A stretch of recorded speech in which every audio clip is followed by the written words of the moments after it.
base navale annexe de la Marine nationale dans la commune du Plateau. La réception officielle du tout nouveau patrouilleur de type OPV-45 réunit des officiers supérieurs de l'armée ivoirienne.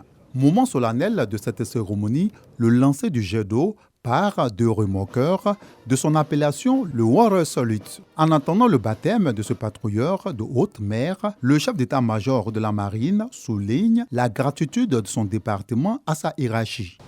Mon général, la montée en puissance de la marine nationale est la matérialisation d'une stratégie conçue, traduite dans les différentes lois de programmation militaire. Aujourd'hui, cette nouvelle acquisition constitue pour nous, les marins, une marge supplémentaire et significative dans le renforcement de nos capacités de réaction face aux menaces et aux défis maritimes dans le golfe de Guinée.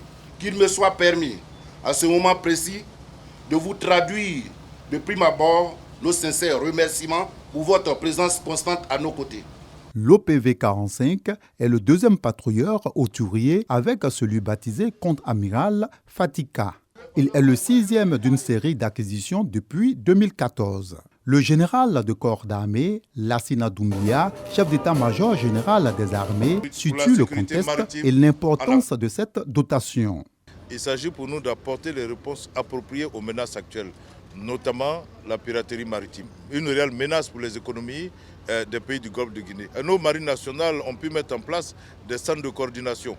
Et la Côte d'Ivoire abrite le siège du Centre régional de sécurité maritime de l'Afrique de l'Ouest. Lorsque, dans ce cadre, les moyens sont convoqués pour intervenir, la Côte d'Ivoire ne peut être que présente. Quand dans un pays comme la Côte d'Ivoire, des gisements sont découverts dans les eaux sous juridiction, automatiquement l'état-major se met à réfléchir sur les moyens de sécurisation des exploitations qui vont certainement suivre. Et ce patrouilleur, l'acquisition de ce patrouilleur rentre dans ce cadre. Et enfin, la Côte d'Ivoire, pour le poids qu'elle représente dans la sous-région, pour son poids économique, doit avoir une marine nationale à la hauteur de ses ambitions. Moderne, le patrouilleur OPV-45 mesure en longueur 46,70 mètres et en largeur 8 mètres. Avec une capacité de 20 membres d'équipage et d'embarquement de 10 éléments de force spéciale. Il est équipé d'un canon et de 2 mitrailleuses.